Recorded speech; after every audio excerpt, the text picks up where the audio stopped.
Assalomu alaykum saboqdoshlar. Hozir biz arab tili grammatika darsimizning 46-darsini o'qiymiz. Biz bugungi darsimizda an degan bu harflarning ma'nolari haqida to'xtalamiz. An degan bu harflarning unda 6 xil ma'nosi bor. 6 xil ma'nosi bor. Bu 6 xil ma'noning birinchisi, ya'ni ana ma'nosi, qolganlari shunga agishib keladigan qo'shimcha ma'nolar. Bu anningki birinchi ma'nosi qaysi deganda mujovaza ma'nosi bor. Ya'ni o'tish ma'nosi bor. Bir narsadan bir narsaning qanaqaligini o'tganligini ifodalaydigan bir xil ma'nosi bor. Bu vaqtda din ma'nosini bilamiz, lekin bu yerdagi din ba'zi ma'nosidagi din emas. Bayonni turni bayon qilishga kelgan din emas, faqat bir narsaning qanaqaligini o'tgan vaqtda din. Masalan, yo'ldan o'tdim desam, javoztu anit tariq deganga o'xshaydi. Birinchi ma'nosi qaysi? Mujovaza. Buning asl ma'nosi mujovaza. Masalan, Ramaytu sahma anil qawsi. O'qni nichoqdan otdim. Demak, o'q nichoqdan qanaqa qildi? O'tdi. Mana bu birinchi ma'nosi. Ikkinchi ma'nosi ba'da degan ma'noda bo'ladi. Ya'ni keyin degan ma'nosi bor. Masalan, la tarkabunna tabaqan an tabaq.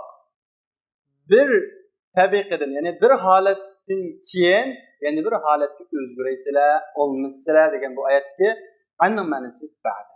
Bir holatdan keyin yana bir holatga qanaqa qilsa o'zgarib turasizlar. Bularga ba'da degan ma'noda. Uchinchisi ala ma'nosi keladi. Ala ma'nosida. Masalan, wa man yabkhal fa inna ma yabkhalu an nafsi. Kimiki baxillik qiladigan faqatla u o'ziga baxillik qiladi. An nafsi. Ala nafsi ma'nosini tarjima qilamiz. O'ziga qanday qiladi? Baxillik qiladi. Bu yerdagi anningki ma'nosi ala. To'rtinchisi ta'lil ma'nosi va ya'ni illatni bayon qiladigan, sababni bayon qiladigan ma'nosi va masalan, wa ma nahnu bitariki alihatina an qawlika. Biz an qawlika sening gaping tufayli ilohlarimizni tashlag'uvchi emas. Demak, bu yerdagi anning ma'nosi ta'lil illat. Sening gaping tufayli, sening gaping sababli ilohlarimizni tashlamaymiz. Anningki ta'lil ma'nosi. Beshinchisi min ma'nosi va min ya'ni sab bo'lgan dintin ma'nosi va masalan, va huvallazi yaqbalu at-tawbata an ibadati. O o'zining bandalaridan tövbini qabul qiladi.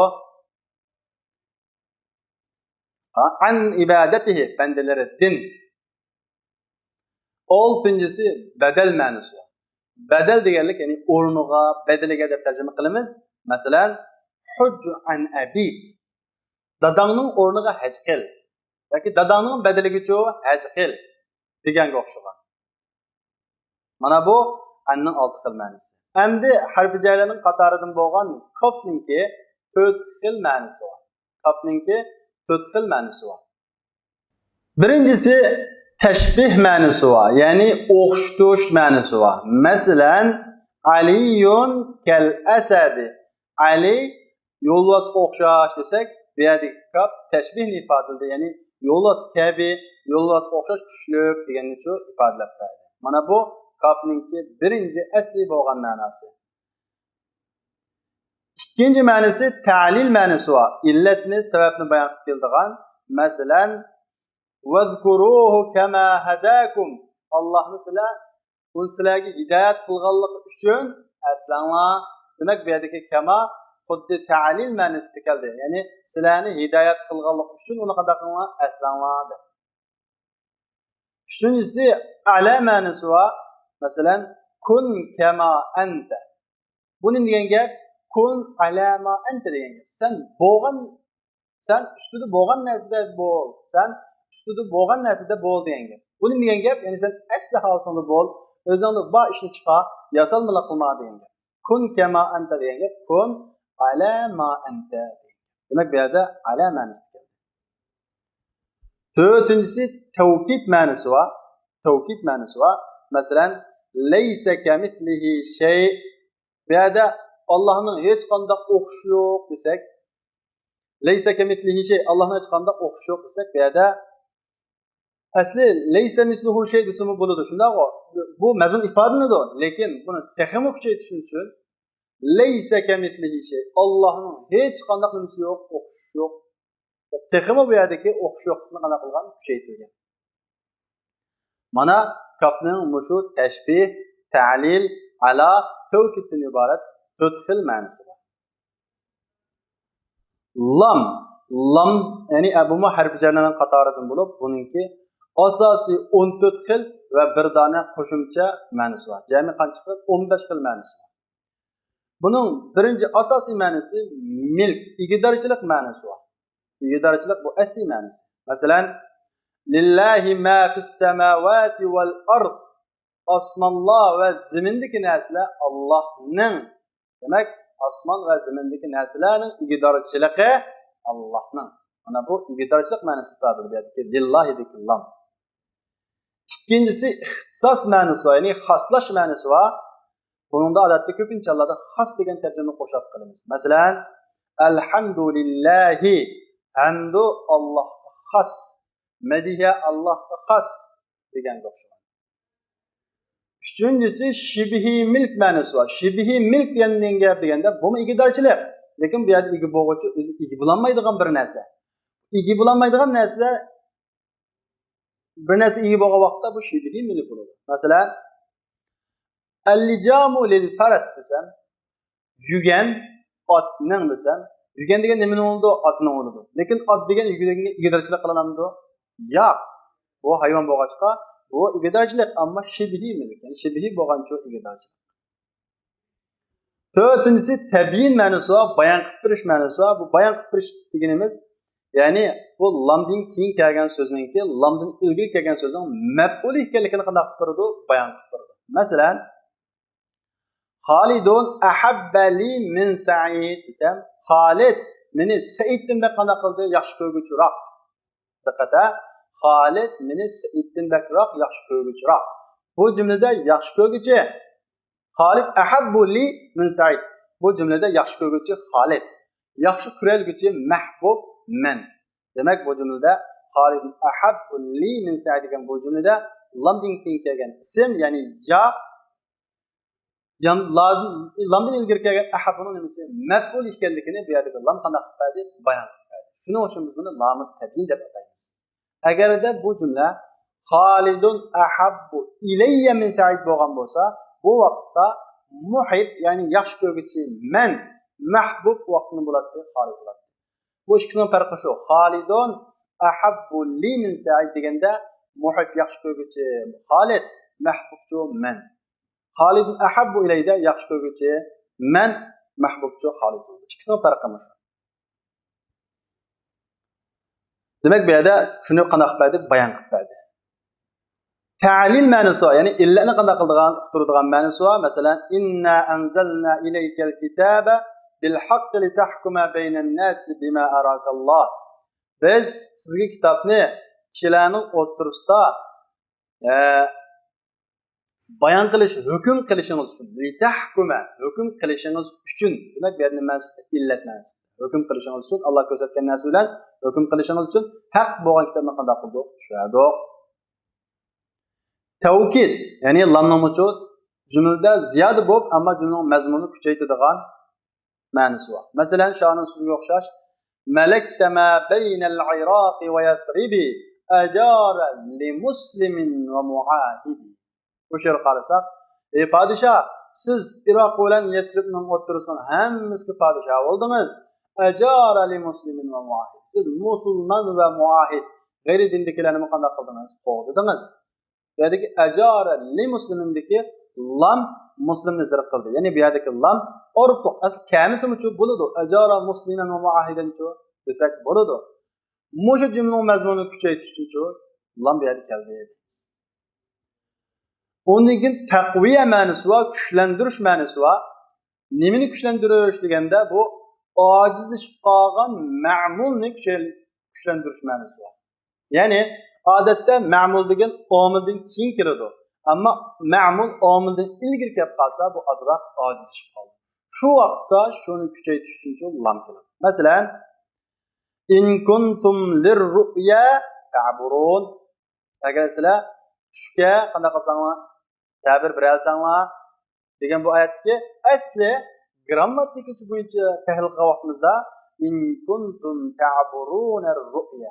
Bunda kelsa bu ta'burun degan omildan keyin ma'mul kelgan bo'ladi. Endi bu yerda ar-ru'ya degan ma'mul ta'burun degan omildan burun kelib qoldi. Shunga bu ozroq ojizlashib qoldi.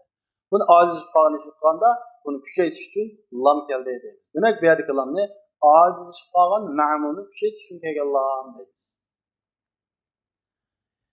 İla ma'nosi bor, ya'ni intiho, oyoqlashish, ya'ni g'icha degan shu ma'nosi bor. Lamning g'icha degan ma'nosi. Masalan, kullu yajri li ajalin musamma.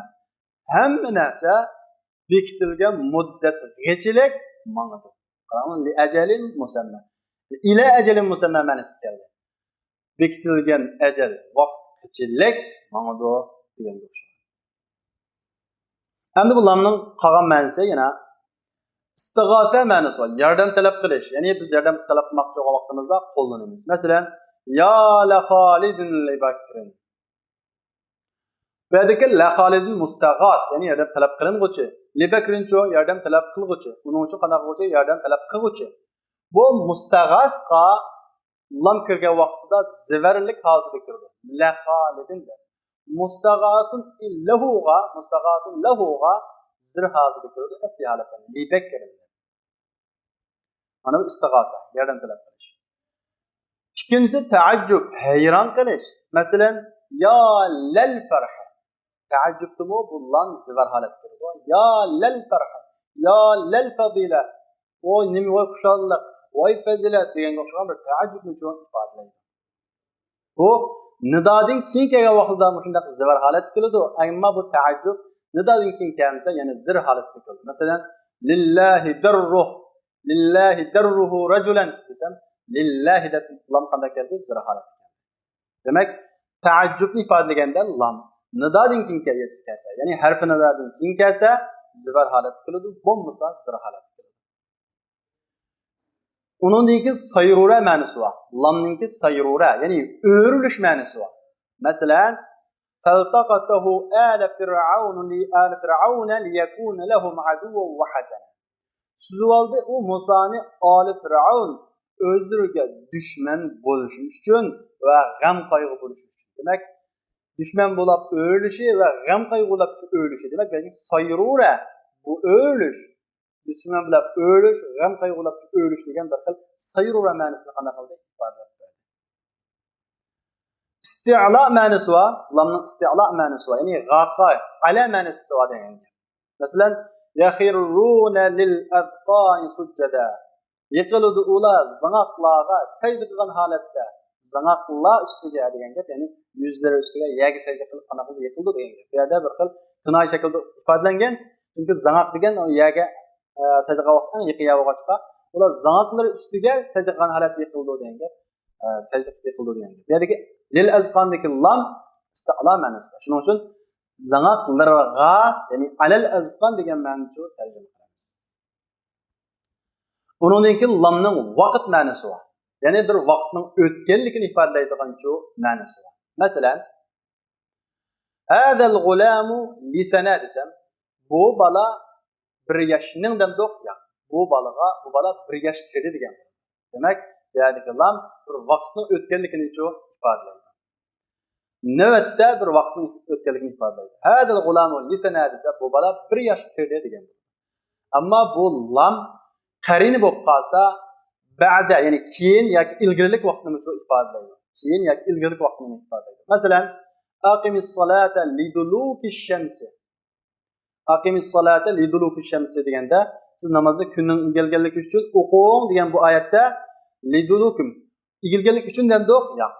Ba'da dulukish shams, kun ilgarigandan keyin qanaqa qiling o'qing.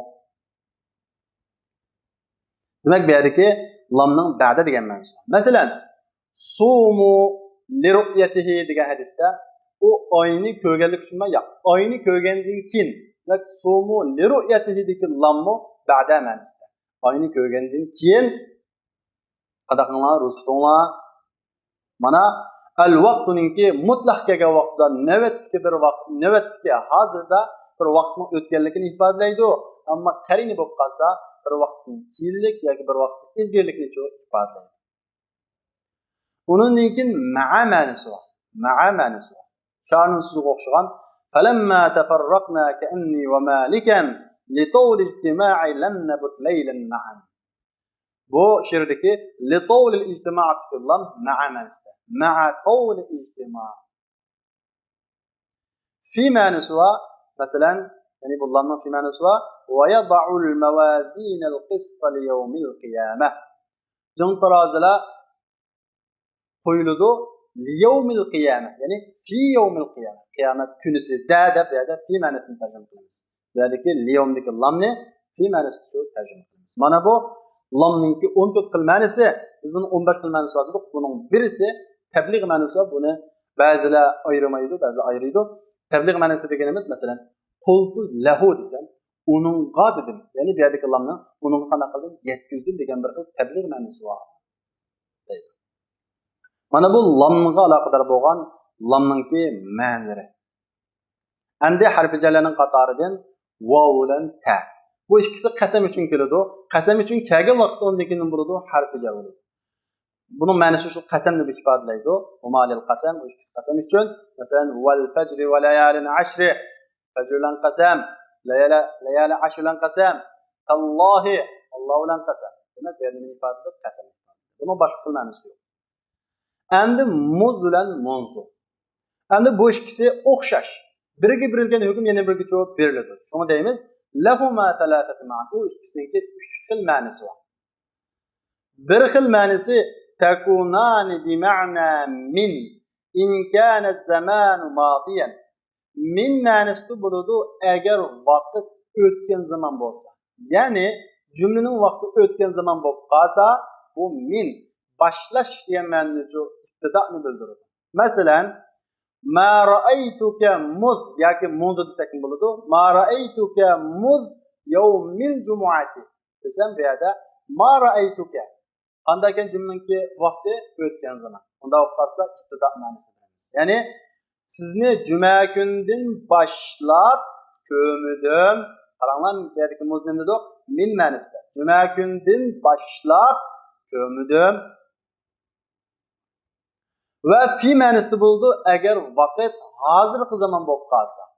Masalan, ma ra'aytuhu munzu yawmina aw shahrina desam, uni yawmina degandan hozirgi zamonni bildiradi. Shahrina desam uchun hozirgi zamonni bildiradi. Nima bo'lsa, bu kunimiz va bu yoki bu emizda uni qanday qilmadim? Ko'rmadim. Shunga bu yerda da ma'nosi beramiz. Kunimizda yoki bu oyda uni qanday qilmadim? Ko'rmadim. Üçüncüsü min ve ila birlikte, şu min ve ilanın birlikte ikisi ma'nosi birlikte beriladi. Din başlab geçe degan bu tercüme beriladi. Qanday vaqtda in kana majruruhuma nakiratan ma'dudatan labzan aw ma'na. Agar o ikisininki majruri keyinga kelgan ismi nakira ma'dud yani sanalg'uchi yani sanalab qolsa, labzi jihatda olsun yoki shu ma'nan jihatda olsun, bu vaqtda min ve ila din başlab geçe degan tercümeni cevap veremiz. Mesela ma ra'aytuka muz thalathati ayyam. Bu cümleden muz deganning majruri qanday ekan? Thalatha. Nakir ekan, ma'dud ekan, labzancho sanag'ili bo'lgan so'z ekan. Unda bo'lsa, uni 3 kundan boshlab qanday qilmadim? Ko'midim. Ya'ni 3 kundan beri ko'midim deb tarjima qilamiz. 3 kundan beri deganim degan gap 3 kunning oldidan tortib hozirga qadar qanday qilmadim? Ko'midim. Ma ra'aytuka mundu dahri. Ya'ni bu vaqtda mundu deganning majruri dahri nakir keldi. Shundaqla bu dahr degan aslida ma'nan jihatda bir zaman shunday sanag'ili bo'ldi, ammo lafzan jihatda sanag'ili bo'lmasin. Bu vaqtda bunga din boshlab gacha degan tarjimani qilamiz. Din boshlab gacha deganni qanday bilamiz? Zamonlardan beri uni ko'midim. Ya'ni ma'lum zamondan boshlab hozir qadar uni qanday qildim? Ko'midim. Demak, mana muz va munzuningki min ya'ni din boshlab degan ma'nosi va agar jumlaningki vaqti ya'ni jumla oldiga kelgan fe'li o'tgan zaman bo'lib qolsa. Fi ma'nosi va agar vaqt hozirgi zaman bo'lib qolsa. Min va ila ma'nosi va ikkisi birlikda agar uning majruri nakira ma'dud labzan yoki ma'nan bo'lib qolsa. Labzan ma'dud degani talatat ayyam deganga o'xshagan. Ma'nan degani dahr deganga o'xshaydi.